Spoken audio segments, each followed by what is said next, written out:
Muy buenas noches, amigos televidentes, bienvenidos sean a este servicio televisivo FETV Diario, una nueva semana, una nueva manera de mantenerse informado. Les saluda a su amigo Augusto Vanegas en compañía de Adaluz Sanjur. Buenas noches, Adaluz. Buenas noches, Augusto. Buenas noches, amigos televidentes. Queremos saludar también a todos los que nos sintonizan a esta hora en los 94.1 FM de Radio Hogar. Gracias por estar con nosotros y también los que nos envían sus comentarios en nuestra cuenta de Twitter, @FTVDiario05. Vamos con los titulares.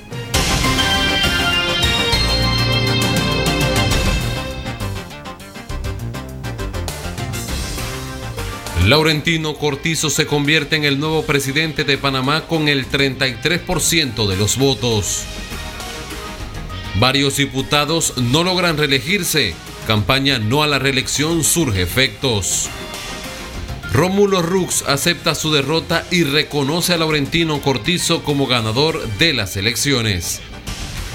En las internacionales, Estados Unidos instó el domingo a Rusia a salir de Venezuela, mientras Moscú exhortó a Washington a cesar sus planes irresponsables en un nuevo choque verbal entre las dos potencias sobre el país petrolero asolado por la crisis.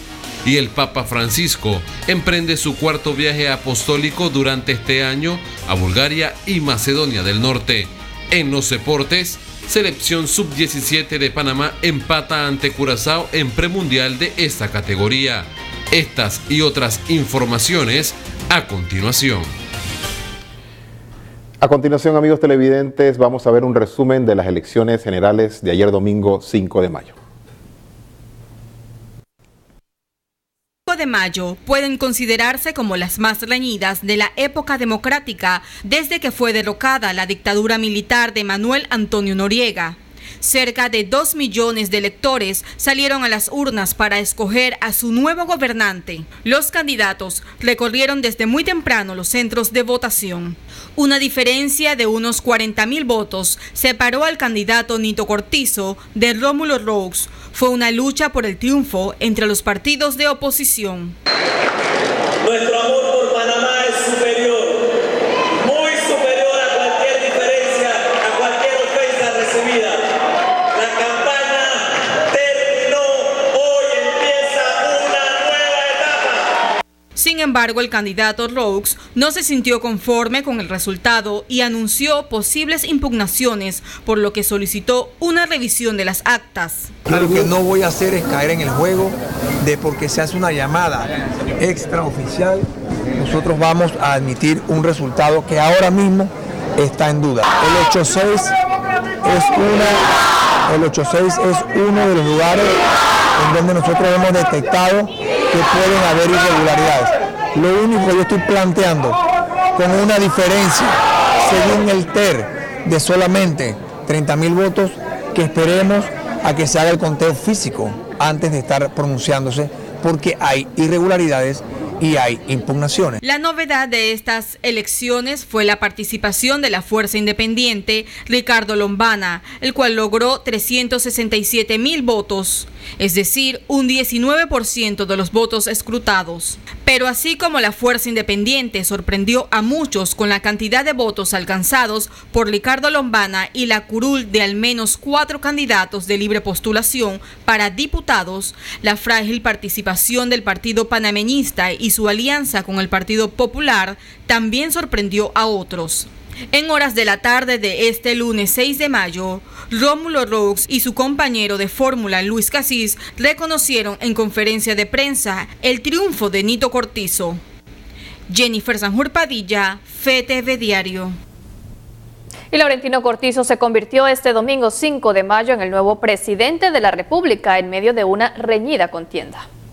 Después de una larga espera, el Tribunal Electoral proclamó ese domingo como ganador de las elecciones el 5 de mayo a Laurentino Cortizo. Es el virtual triunfador al cargo de presidente de la República para el quinquenio 2019-2024. Muchas gracias, magistrado presidente.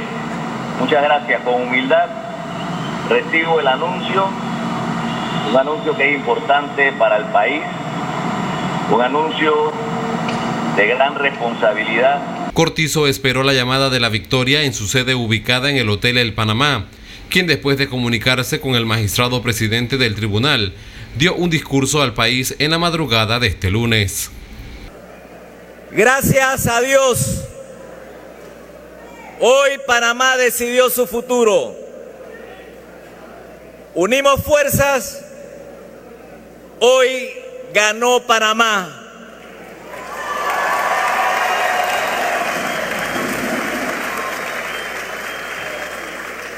Y hoy más que nunca, Panamá necesita que unamos fuerzas. Cortizo ha ganado las elecciones generales con el 33.25% de los votos, es decir, que 642.565 personas se inclinaron por el candidato del PRD. Los que votaron por Nito Cortizo y por otros candidatos. Los panameños no queremos, ni merecemos, ni aguantamos más de lo mismo. El Partido Revolucionario Democrático tenía 2 periodos que no ganaba elecciones presidenciales. Con imágenes de Elvis Pineda, Ramsés Betancourt, FETV Diario. La gran afluencia del electorado en estos comicios llenó las expectativas del Tribunal Electoral con una amplia participación en los centros de votación. Pese al rechazo de los panameños ante la corrupción de los partidos políticos, este 5 de mayo visitaron las urnas con la esperanza de darle otra cara al país. Hasta la 1:30 de la tarde manejábamos un 49.6 del padrón electoral, casi la mitad. Es decir, al mediodía, hora de almuerzo, la mitad del padrón ya había votado. Entonces, yo pienso que nosotros vamos a tener un porcentaje bastante alto de votación y eso sería excelente. Vi en mi recorrido mucha gente joven. Había mucha juventud y eso es importante. Los simpatizantes de diferentes partidos convirtieron los centros de votaciones en una verdadera fiesta electoral, donde gritaban consignas a favor de su candidato.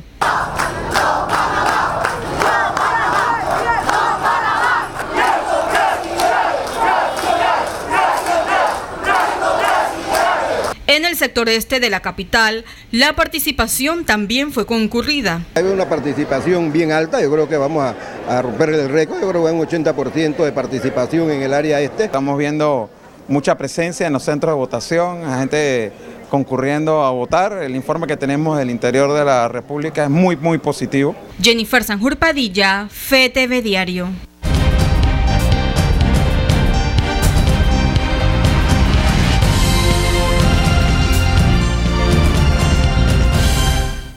Bien, y ya se encuentra con nosotros el profesor Edwin Cabrera, precisamente para darnos ese análisis de lo que fueron las elecciones generales el día de ayer, domingo 5 de mayo. Profesor, buenas noches. Buenas noches, Ada. Buenas noches, Augusto. Buenas noches, amigos televidentes. Todavía agotados, estamos todos aquí y en todos los medios de comunicación social debido a lo que fue una jornada más que intensa, sobre todo porque se extendió hasta la medianoche de hoy, lunes. Y es que, como acaban de escuchar ustedes en las notas, el margen, el resultado fue tan estrecho, hubo momentos en que hubo diferencia de 1.9, 1.7%, y al final creo que ha sido de 2.4, 2.6, 37.000 votos, entre 37 y 40.000 votos de diferencia. Ya eso es historia, ya eso es historia. Ayer hicimos historia los panameños. Ayer los panameños tenemos que sentirnos satisfechos y orgullosos de lo que nosotros mismos hemos hecho y fuimos a las urnas en paz y tranquilidad. Las incidencias son menores, son casi imperceptibles, algunos que otros casos, unas mesas que abrieron más tarde, pero nada que lamentar. Un porcentaje de asistencia que llena las expectativas en función de la especie de constante histórica por arriba del 70%, creo que estaban en el 73%, algo así, 74%, y aunque hasta tarde, unos resultados ya claros. Buenas noticias, el discurso de Laurentino Cortizo anoche no fue un discurso ni de arrogancia, ni de jactancia, ni de prepotencia, muy por el contrario. Cortizo hábil e inteligentemente ensaya un discurso donde extiende la mano, reconoce no solamente que ha ganado, sino reconoce que no lo dice explícitamente, se entiende que acepta y recuerda él mismo y su equipo que han ganado con un 30 y tanto % y que ahora, como lo dijimos aquí con ustedes en estos análisis, dos cosas advertimos. Uno, que iba a ser un resultado estrecho y efectivamente lo fue. Pero ahora viene lo segundo y más importante que tendremos que conocer a partir del 1 de julio. La capacidad de quien ganó, en este caso Cortizo, de maniobrar en el buen sentido de la palabra, de producir consensos desde el órgano ejecutivo para poder tomar una serie de decisiones que son impostergables. Caja de Seguro Social, IDAN, y con el IDAN el agua, que el propio Cortizo ayer lo decía en algunas de sus declaraciones, salud, educación. Hay una cantidad de temas que ya son impostergables para la nueva administración y va a depender ahora de cuánta capacidad de, repito, producir consensos tenga Cortizo. Otro ganador indiscutiblemente lo es Rómulo Rux del Partido Cambio Democrático, quien obtiene un número de votos importantísimo, disputando el 1-2 del resultado, pero lo más importante, ayer él legítimamente dijo: yo quiero ver el recuento porque es muy estrecho el resultado. Hoy formalmente reconoció el triunfo de Cortizo y en consecuencia su derrota. Eso lo da como un ganador desde el punto de vista de que da un paso que era fundamental para la tranquilidad del país, que quien había llegado de segundo reconociera los resultados. Otro gran ganador lo es, uno podría decir que lo es Ricardo Lombana, sí, pero más que Ricardo Lombana, como él mismo lo dijo en el discurso, sin duda alguna es ese voto protesta, ese voto anti-status quo, ese voto que reclama cambios en el estilo de gobernar desde el Ejecutivo, desde el Legislativo e incluso desde la Administración de Justicia. Estamos hablando de poco menos de 400.000 personas que Ricardo Lombana pudo encarnar en ese voto de protesta y en ese voto de deseo de cambios para el país. Si usted le suma a esos votos los 90 y tantos mil de Ana Matilde Gómez e incluso los 10.000 y tantos de Ameglio, estamos hablando que casi 500.000 de panameños dijeron: oye, hay que producir un cambio. Ahí hay un planteamiento ganador desde el punto de vista del resultado. Partido panameñista con el Partido Popular son los perdedores, y perdedores de una forma estrepitosa. Y evidentemente, y las contradicciones o las ironías de la vida, siendo José I. Blandón uno de los mejores candidatos que teníamos los panameños para elegir, indiscutiblemente cargó con el peso del desgaste de la administración Varela. Ahí hay un tema que el partido panameñista tiene que entrar a un análisis muy profundo, muy a conciencia de lo que ha pasado. Y cuidado, los otros partidos también, porque fíjense ustedes, Ricardo Lombana concentra más votos que el partido FAT, que el partido Alianza, que el Partido Popular y que el Partido Molirena. Más votos, la candidatura de libre postulación de Ricardo Lombana concentra más votos que estos 4 partidos. Ahí hay un tema que los partidos tienen que analizar. Así es que ese es el panorama general. Un número muy importante de diputados no logra reelegirse y eso genera ahora otro escenario. De ese otro escenario y el análisis de lo que queda por delante para el nuevo presidente de la República hablaremos en el segundo bloque. Continuamos con más información. Muchísimas gracias, profesor, por este primer análisis. Más adelante volveremos con usted. Por el momento vamos a conocer lo que ha hecho noticia en el mundo.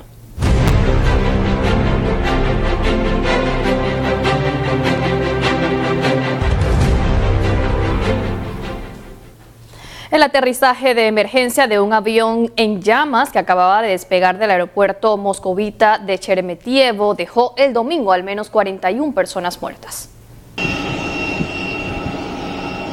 41 personas murieron el domingo en el aterrizaje de emergencia de un avión de la aerolínea rusa Aeroflot, que se incendió con 78 personas a bordo en el aeropuerto moscovita de Sheremetyevo.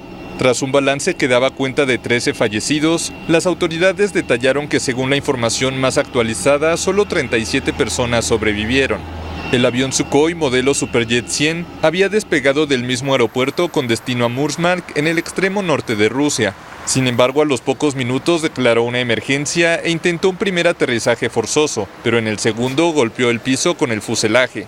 Varios vuelos tuvieron que ser desviados hacia otros aeropuertos de Moscú o al de Nizhny Novgorod, a unos 500 kilómetros de la capital rusa.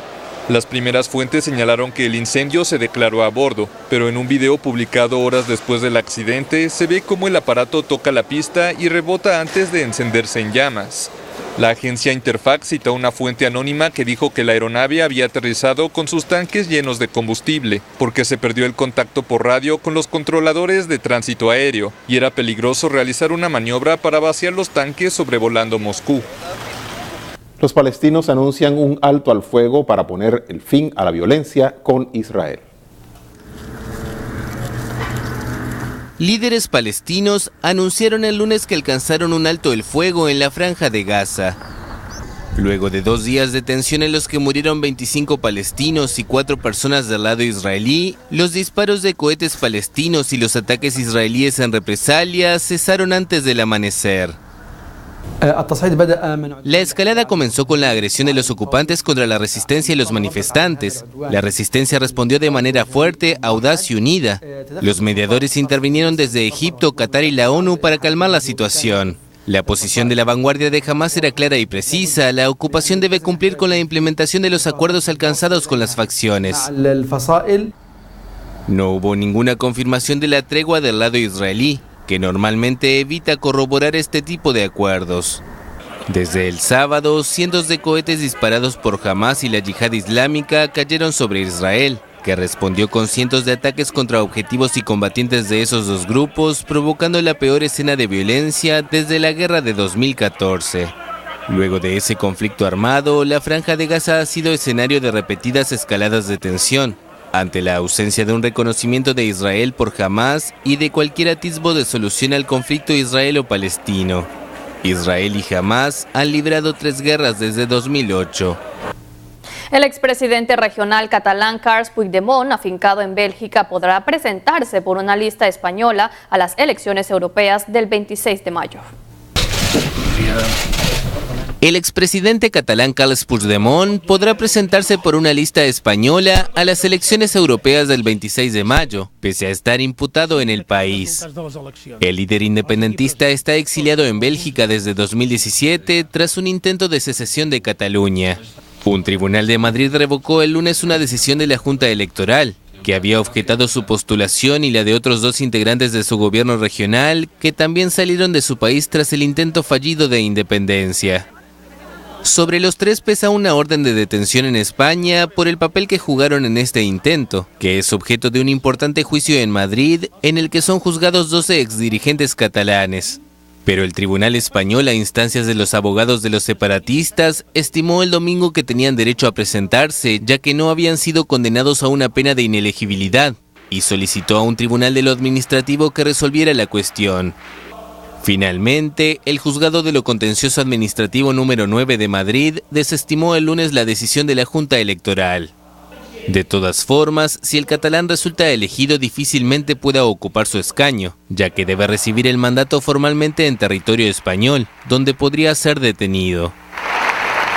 Por otro lado, Estados Unidos instó el domingo a Rusia a salir de Venezuela, mientras Moscú exhortó a Washington a cesar sus planes irresponsables. Venezuela protagoniza el nuevo choque verbal entre Estados Unidos y Rusia. Ambas potencias hicieron notar el domingo sus posiciones contrarias en el conflicto político en el país latinoamericano. El canciller ruso Sergei Lavrov recibió en Moscú a su homólogo venezolano Jorge Arreaza y criticó los esfuerzos estadounidenses de buscar la salida del presidente Nicolás Maduro del poder. Hacemos un llamado a Estados Unidos y a todos los que los apoyan a abandonar sus planes irresponsables y actuar exclusivamente en el marco del derecho internacional.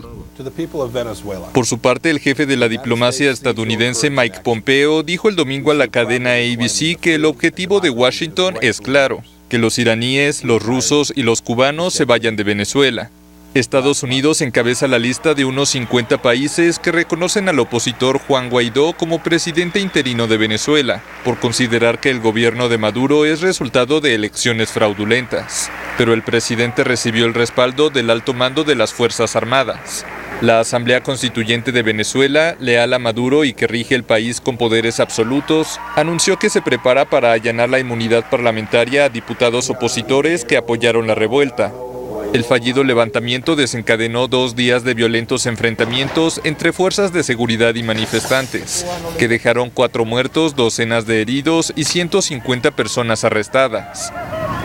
Seguimos nuestro recorrido por el mundo y es que Jorge Arreaza dijo que en Venezuela hay una disputa histórica por el control de su riqueza, del producto de la renta petrolera, de las riquezas minerales energéticas de este país. Venezuela está lista para resistir en caso de un ataque militar de Estados Unidos. Eso expresó el lunes el ministro de Relaciones Exteriores de ese país, Jorge Arreaza, al día siguiente de una entrevista con su par ruso Sergei Lavrov. El diplomático aseguró, sin embargo, que el gobierno chavista prefiere apostar por el diálogo. Pero bueno, si optasen por la vía militar, tenemos una fuerza armada, un pueblo, una milicia nacional que estaría en capacidad no solo de resistir y de dar la batalla, sino incluso de vencer y derrotar a cualquier ejército por poderoso que sea en el mundo. Ojalá que ese escenario nunca ocurra. La situación en Venezuela se agravó tras un fallido alzamiento militar la semana pasada liderado por el opositor Juan Guaidó, reconocido como presidente interino por más de 50 países.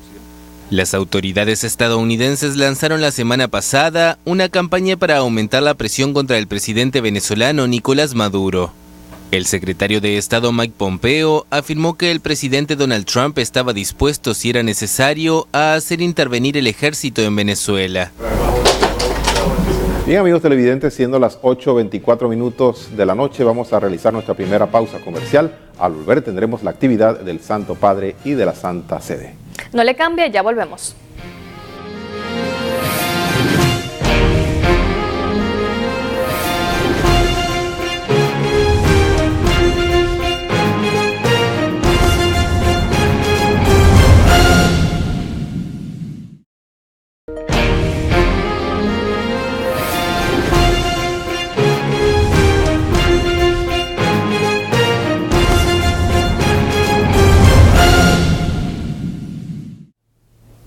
Estamos de regreso con este informativo. Le recordamos que nos puede seguir también a través de los 94.1 FM de Radio Hogar. Vamos con la información eclesial.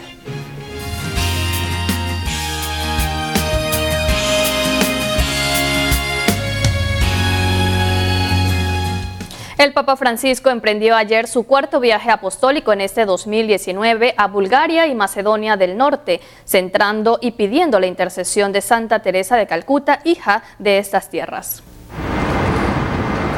El primer ministro búlgaro Boyko Borisov saludó al Papa al pie de la escalerilla en el aeropuerto de Sofía.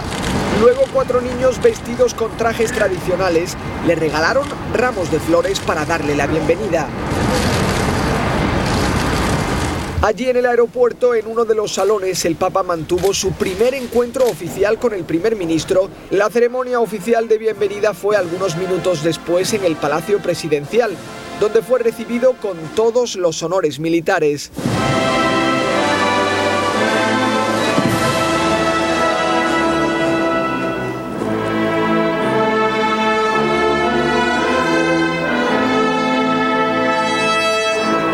Luego el Papa se reunió con el presidente Rumen Radev en uno de los salones del palacio. Tras la reunión, el Papa y el presidente tuvieron sus discursos ante las demás autoridades del país y ante los embajadores. El Papa Francisco recordó la variedad de la población de Bulgaria, pues el 76% son ortodoxos, el 10% musulmanes y solo el 1% católicos. El Papa les pidió que sigan el ejemplo de sus patronos, Cirilo y Metodio, que buscaron modos de construir la paz y la amistad entre los pueblos. Francisco mencionó la situación de los emigrantes, quizá pensando en la barrera de 270 kilómetros que Bulgaria ha construido en la frontera con Turquía. El discurso fue saludado con aplausos. Luego el presidente acompañó al Papa hasta el pequeño papamóvil búlgaro, en el que Francisco abandonó el recinto. El Papa lamentó que aún se vivan las consecuencias de las divisiones entre cristianos y pidió que esas heridas y divisiones no impidan anunciar el Evangelio con coherencia. El Santo Padre rezó en la capilla que recuerda a los evangelizadores del país, San Cirilo y San Metodio, a quienes Juan Pablo II nombró patronos de Europa. Luego, el Papa salió al exterior de la catedral, donde saludó a muchos enfermos. Allí dio su primer discurso religioso. En él, Francisco pidió tomarse en serio las consecuencias de la resurrección de Jesús. Luego el Papa Francisco celebró Eucaristía en el centro de la capital búlgara, donde pidió a los católicos que vivan como discípulos, recordando 3 cosas: Dios llama, sorprende y ama. También recordó su reciente documento Christus Vivit y dijo que los cristianos están llamados a dar testimonio del amor de Cristo, que inspira y lleva a cada persona a servir a los pobres, a ser caritativos y a resistir el consumismo y el individualismo superficial. Este lunes, en su segundo día en Bulgaria, el Papa visitó un centro de refugiados. Entre ellos se encontraban niños procedentes de Siria e Irak. El Papa comenzó su segundo día en Bulgaria con una visita a una escuela abandonada convertida en centro de refugiados en Brandevna, Rakovsky. Y le recibieron con una alegre canción.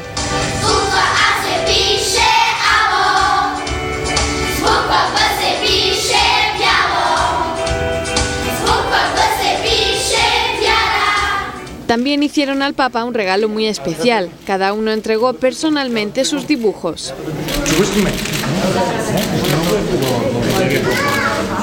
Después Francisco les explicó que los niños son los portadores de alegría en los tiempos difíciles y les pidió que tengan siempre esperanza. Francisco se hizo fotos con los refugiados y habló con alguno de ellos antes de darles este regalo, un cuadro de la Virgen que protege al niño Jesús como símbolo de protección para los niños. Según el último informe de ACNUR, en Bulgaria hay 700 refugiados. Bien, y un hecho excepcional en la historia de los viajes papales, y es que, como siempre, el Papa Francisco rompe el protocolo y esta vez ha administrado personalmente la primera comunión de 245 niños en Rakovsky. Los niños pertenecen a 3 diócesis de Bulgaria. El Papa Francisco se mostró muy feliz y a gusto con los niños, explicándoles la importancia de recibir a Jesús. Cabe destacar que el Papa Francisco no distribuye Eucaristía a los fieles, solo a los diáconos durante las celebraciones y en ciertos casos muy especiales, por lo que este hecho se considera excepcional. El día de mañana seguiremos compartiendo con ustedes detalles de lo que sucede con este viaje apostólico del Papa a Bulgaria y Macedonia del Norte. Recuerde que puede seguir en sintonía de FETV para ver los encuentros completos, y seguimos con más información, recordándoles reiterándoles que el día de mañana tendremos toda esa actividad del Santo Padre allá en Bulgaria y Macedonia del Norte, pues donde se está dando este encuentro también ecuménico con las diversas iglesias y también otras religiones como la musulmana. Muy bien, entonces tenemos más informaciones. Deben iniciar en enero de 2020 las consultas para las reformas electorales desde la segunda vuelta, y fraudes durante las elecciones serán algunos de los temas que podrían ser tocados. La reñida contienda electoral de ese domingo 5 de mayo pone sobre la mesa una segunda vuelta, pero ¿será esta modalidad viable para el sistema electoral panameño? Antes, durante y después de las elecciones, el principal rumor fue la posibilidad de un fraude electoral. Esto fue descartado por Nivia Rosana Castrellón de la Junta Nacional de Escrutinio. Básicamente es imposible porque todos los representantes de los partidos políticos y de los candidatos por libre postulación tienen derecho a tener sus representantes en cada mesa, tienen derecho a tener copias de las actas.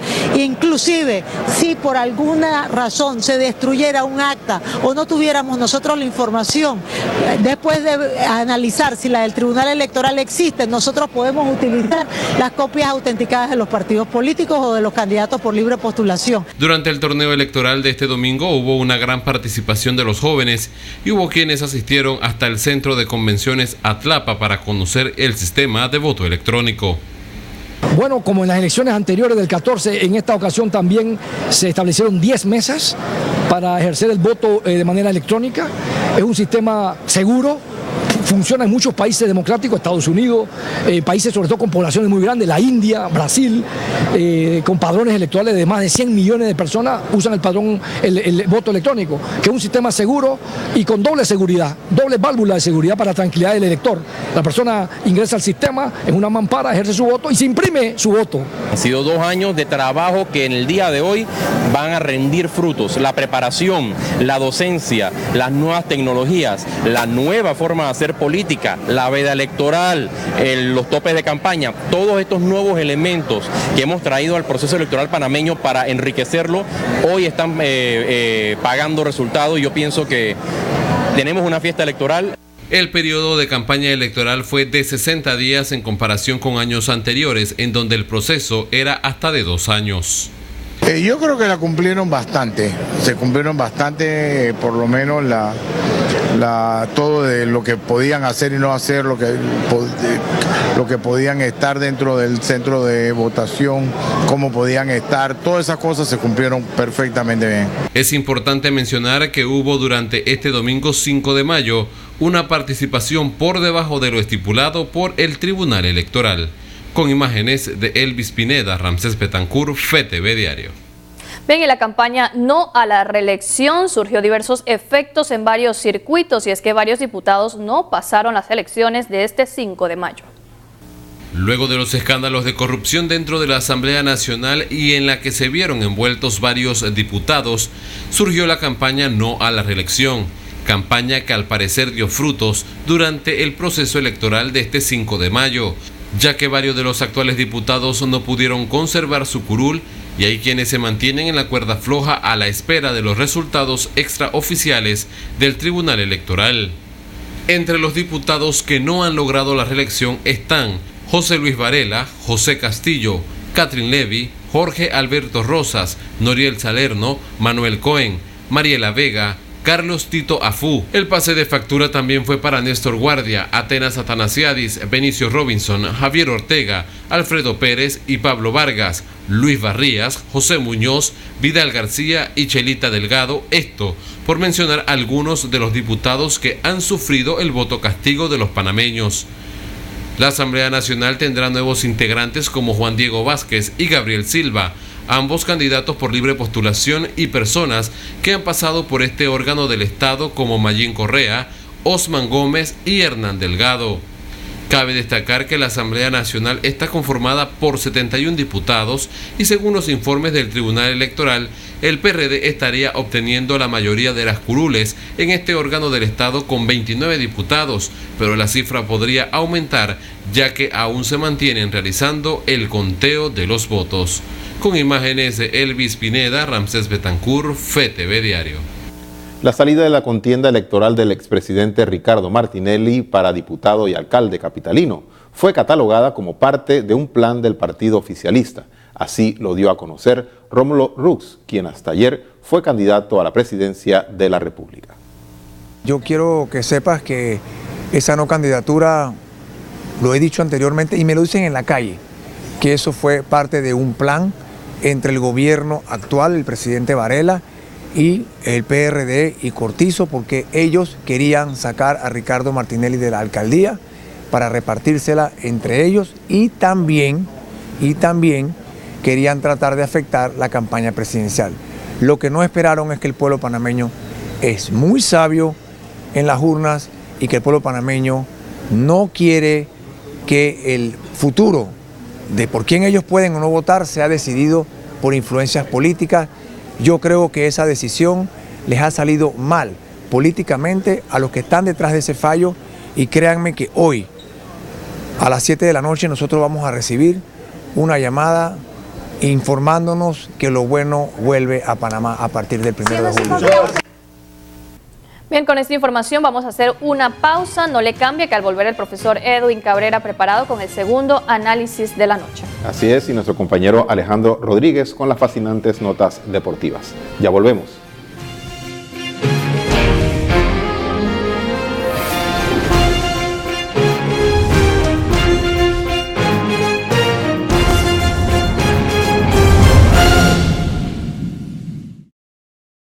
De regreso, amigos televidentes, le actualizo la nota que vieron hace un momento, porque desde que se hizo esa nota más temprano, a esta hora de la noche han cambiado algunos resultados. Por ejemplo, todo parece indicar que el partido PRD va a terminar con la mayoría necesaria dentro de la Asamblea de Diputados. Va a llegar a 38 diputados, dicen algunos que ya están proyectando esos resultados. Si así fuera, el número mágico en la Asamblea es 36. Entonces, el PRD terminaría ganando en el órgano ejecutivo la presidencia de la República y la mayoría en el legislativo. ¿Eso es bueno o es malo? No sabemos. Eso va a depender de cómo el partido PRD y el presidente Cortizo, junto con sus diputados, administran ese poder que han recibido legítimamente en las urnas. Eso es la clave, porque como dije en el primer bloque, el próximo presidente de este país tiene una cantidad de temas que abordar que requiere de construir consensos. Un presidente que puede equivocarse diciendo, yo no tengo que producir consenso porque yo gané y además tengo mayoría en la Asamblea. Allí viene un cortocircuito. Le pongo un ejemplo muy simple. El IDAN y la fuente hídrica para consumo humano en Panamá y Colón y para el paso de los barcos por el canal. Es la misma fuente hídrica. Y hay que tomar una decisión. La decisión que es ampliar esa cuenca hidrográfica implica movilizar familias de donde están. Para eso se requiere producir consensos. Y para eso, producir una ley que también goce del consenso. ¿Qué hacer con el IDAN? Que es una institución que es un barril sin fondo y nos cuesta a los panameños millones y millones de dólares porque no tiene recursos, porque no tiene una ley que le da la autonomía necesaria, porque. Bueno, entonces hay que tomar una decisión con el IDAN para que administre bien el agua y no nos cueste a los panameños y que usted pague por el agua que consuma. Para eso va a tener que hacer una ley. Entonces, puede adoptar la actitud equivocada, es decir, como yo tengo mayoría en la Asamblea, esta es la ley que va. O puede adoptar la actitud correcta, es decir, estos sectores involucrados con temas de aguas, reunámonos y produzcamos un documento que por el Ejecutivo, por la sociedad y por la mayoría legislativa sea aprobado. Es de eso lo que se trata. Porque, fíjense la contradicción, el PRD logra mayoría en el legislativo, logra el triunfo en el Ejecutivo, pero un triunfo ajustado donde la mayoría no votan por el candidato del PRD. Entonces, reitero, la importancia de que el nuevo presidente, Laurentino Cortizo, le demuestra al país ese liderazgo, ese esfuerzo por producir los grandes consensos nacionales para los grandes temas nacionales. Habrán otros temas donde no se van a poner de acuerdo, evidentemente eso es natural y eso en un régimen democrático es lo que debe ocurrir. Pero en esos grandes temas como el seguro social, que hay que revisar la legislación, porque ahí hay una generación que viene en ascenso que no está asegurada su jubilación. Entonces hay que producir una legislación que garantice esos fondos de retiro, requieren de un consenso nacional. Pero, luego de conocidos estos resultados, yo le voy a reiterar algo. Usted y yo, y todos los que somos ciudadanos de este país, tenemos también una responsabilidad.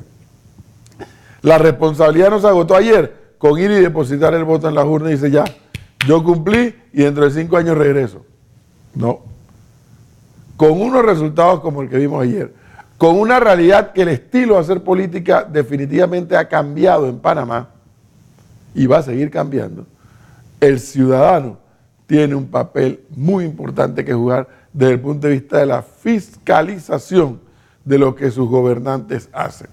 Y en función de esa fiscalización, poder producir protestas, es decir, no estoy de acuerdo con esto, o poder producir, que se ve poco en Panamá, manifestaciones de apoyo cuando un gobierno hace lo que la mayoría aspira a que se haga, o cuando una asamblea aprueba la legislación que la mayoría aspira a que se apruebe.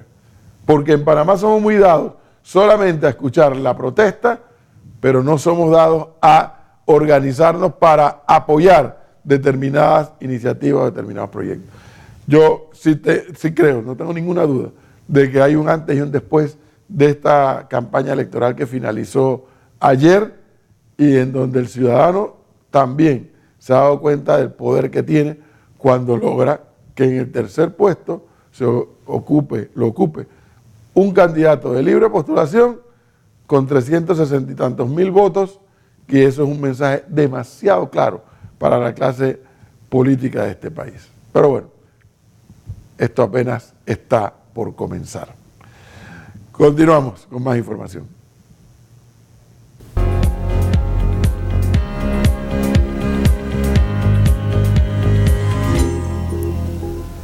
Gracias, buenas noches, estamos listos para el fascinante mundo de los deportes. Vamos a iniciar de inmediato, como adelantábamos en los titulares. La selección sub-17 empató nuevamente en el premundial de dicha categoría. En esta ocasión, antes o similar de Curazao, 3-3 termina ese partido. Panamá va a estar en la siguiente ronda para luchar por un cupo en ese mundial que se jugará en Brasil en este año.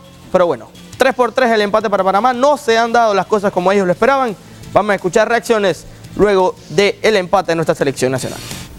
Bueno, la verdad, bastante triste por el empate.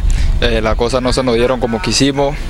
Tuvimos varias ocasiones, pero bueno, lamentablemente no se dio el resultado del partido que se quería. Y ahora queda afrontar la siguiente fase de la mejor manera y hacer lo mejor posible para salir adelante y reponerle el error que acabamos de hacer. Bueno, la verdad nos faltó más altitud, nos relajamos mucho.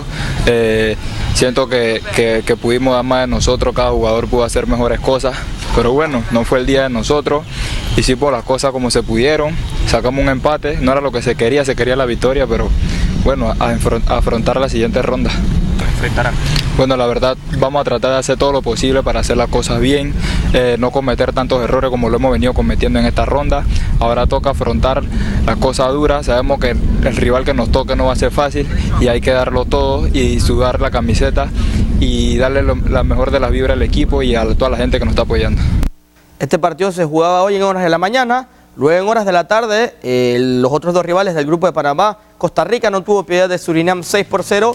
De esta manera, Costa Rica va a clasificar primero, Panamá va a clasificar segundo a la espera de rival que se van a definir en las próximas horas. Ese partido sería el día jueves para ver si Panamá sigue avanzando en la lucha por conseguir un cupo en el próximo mundial. Por cierto, el último de esta categoría sub-17. Hay que hablar también de la selección sub-20 que sigue preparándose en Polonia. Hoy recibieron una visita muy especial. Recibieron la visita de Luis El Coco Enríquez, quien conversó con los medios de comunicación. Veamos qué dijo el ex lateral izquierdo de la selección de Panamá. Más que todo contento, ¿viste? Contento porque acá en Polonia es muy difícil encontrar algún panameño. Contento de estar aquí con los muchachos, de compartir un rato con el cuerpo técnico. Ya había estado con el profe cuando vinieron a lo del sorteo y ya sabía, tenía toda la información por Pedro que me había contado dónde iban a estar y todo eso, y eso no se duda cuando está tu gente en un país lejano y vienen más que todo, sea el fútbol, sea otra cosa, siempre hay que brindar el apoyo, siempre hay que estar cerca de tu gente, porque a la final es tu gente, es tu país, más que todo ahora que es el Mundial Sub-20, el fútbol, que siempre estamos involucrados y siempre tenemos que ir a la mano porque el fútbol nos une a todos, ¿no? Los pelados lo vi hoy entrenando y me hace recordar mucho nuestro grupo cuando jugamos preolímpico y así, la misma alegría. Fuera y dentro del terreno con sacrificio, con lo que le trata de inculcar el profe, y me parece un buen grupo, un grupo unido, vuelvo y te repito, dedicado a lo que tiene que hacer, y me quedé bien contento después del entrenamiento de haber visto al grupo y le deseo todo lo mejor en este mundial. Los chicos siguen la preparación. El día miércoles tendrán su primer partido amistoso ante la selección de Sudáfrica de cara a lo que será en las próximas semanas el debut de la selección de Panamá en dicho Mundial Sub-20 allá en Polonia. Sin duda una visita especial, la de Luis Enríquez, recordemos ex lateral de la selección de Panamá, que jugó por muchos años, inclusive iba a jugar Europa League y demás con el Lech Poznan del fútbol de dicho país allá en Polonia. Hablando de Polonia, nos vamos para el fútbol europeo, y es que mañana se jugarán las semifinales, o la semifinal de ida, mejor de vuelta, entre el Barcelona y el Liverpool. En la ida el Barcelona no tuvo piedad, por así decirlo, o la suerte estuvo de su lado a la hora de definir, venciendo 3-0 al equipo de Liverpool, que necesita un milagro prácticamente, ya que no podrá contar con Mohamed Salah y tampoco con Roberto Firmino, el delantero brasileño, que no pudo prácticamente estar desde la partida en el partido de ida. Mañana partido especial para este señor que vemos en pantalla, Luis Suárez. Se enfrentará a sus ex compañeros, el equipo de Liverpool, que está peleando por Liga de Campeones, que la tiene muy complicada, y también está peleando Premier League. Hoy ganó el Manchester City y se mantiene como líder. Vamos a ver qué pasa en esa última fecha de la Premier League. Podría quedarse sin ninguno de los dos títulos el equipo inglés. Vamos a escuchar a Ernesto Valverde y a Luis Suárez, jugadores del Barcelona. Tenemos que plantearnos el partido como sin tener en cuenta la ida y con la intención de ganar aquí. Cualquier pensamiento que nos venga a la cabeza sobre el resultado que tenemos por delante, pues yo creo que sería un error por nuestra parte. Hay que jugar un partido como si no hubiera nada antes y como si no hubiera nada después. Realmente es un punto y final. Si nosotros pensamos en tener el control, es un absurdo. O sea, en verdad, un absurdo no es un error, porque al final ellos es como la horma de nuestros zapatos. Lo que tratan es de que nosotros la tengamos para apretarnos y para no dejarnos progresar. Y nosotros, nuestra intención tiene que ser atacarles. No tengo ninguna duda. No, creo que obviamente para ellos son bajas importantes, pero a nosotros no nos cambia nada la forma que vamos a plantear el partido, sabiendo las dificultades que tiene jugar en un estadio con tanta historia. Obviamente que sí, que para ellos es importante, pero tienen otros jugadores con otras calidades, de cuales también por algo están en el Liverpool. La mayoría son jugadores internacionales y creo que hay que tenerle mucho respeto a eso. 2 de la tarde será el pitazo final en Anfield, recordemos que eso será mañana, y el día miércoles será el partido de vuelta también entre el Tottenham y el equipo del Ajax por la otra semifinal, para definir quiénes serán los dos finalistas del 1 de junio en la gran final de esta temporada, que se jugará en el Wanda Metropolitano, estadio del Atlético de Madrid. Es lo que tenemos en deportes para hoy. Ada, Augusto, vamos con ustedes y la parte final del noticiero. Adelante. Muchísimas gracias, Alejandro. Y bueno, antes de despedirnos, les contamos que 1 millón de especies están amenazadas de extinción y el ritmo se acelera, según un informe de la ONU que invita a un cambio profundo de la sociedad para reparar el daño de la naturaleza. El futuro del ser humano presenta un panorama sombrío. En un texto sin precedentes publicado el lunes, el grupo de expertos de la ONU sobre biodiversidad asegura que 1 millón de especies animales y vegetales están amenazadas de extinción y el ritmo se acelera. El problema no son solo estas especies, es que hemos puesto presión en todos los otros componentes del medio ambiente. Y ahora, a nivel global, hemos afectado no solo el clima, hemos afectado los océanos y los humedales a un nivel nunca visto. Y eso está teniendo un impacto en cadena sobre las sociedades de todo el mundo.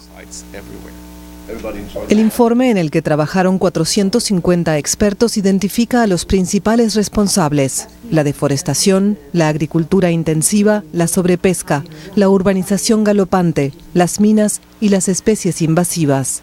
Según los científicos, muchas especies podrían desaparecer en las próximas décadas. Al mismo tiempo, alertan que no es tarde para actuar, pero hay que hacerlo ya. Necesitamos un cambio en toda la cadena de valor, desde la producción hasta el consumo, y eso incluye impactos en la naturaleza como parte de nuestro sistema económico. También hay que implementar las políticas que ya hemos desarrollado. Hay muchas respuestas, no somos los primeros en lanzar una alerta. Somos los que más abarcamos, lo que nos permite decir que la situación es crítica. Los Estados miembros del Convenio de la ONU sobre Diversidad Biológica se reunirán en 2020 en China, y los defensores del medio ambiente esperan que adopten un marco de actuación ambicioso hasta 2050 para preservar el planeta. En una carta abierta bautizada Call for Nature, centenares de expertos y personalidades de todo el mundo reclamaron el lunes el fin de las financiaciones que destruyen la naturaleza y llamaron a cambiar radicalmente la manera en que vivimos. Bien, amigos televidentes, de esta manera ponemos punto final, siendo las 9 de la noche aquí en FETV Diario. Los esperamos el día de mañana, si Dios lo permite. Recuerden, el día de mañana estaremos con las transmisiones justamente de la actividad del Santo Padre, con la visita apostólica a Bulgaria y también a Macedonia del Norte. Así que siga en sintonía del canal de la Misericordia. Bueno, ya sabe la invitación, los esperamos mañana aquí en FETV Diario. Tenga usted excelente noche. Bendiciones.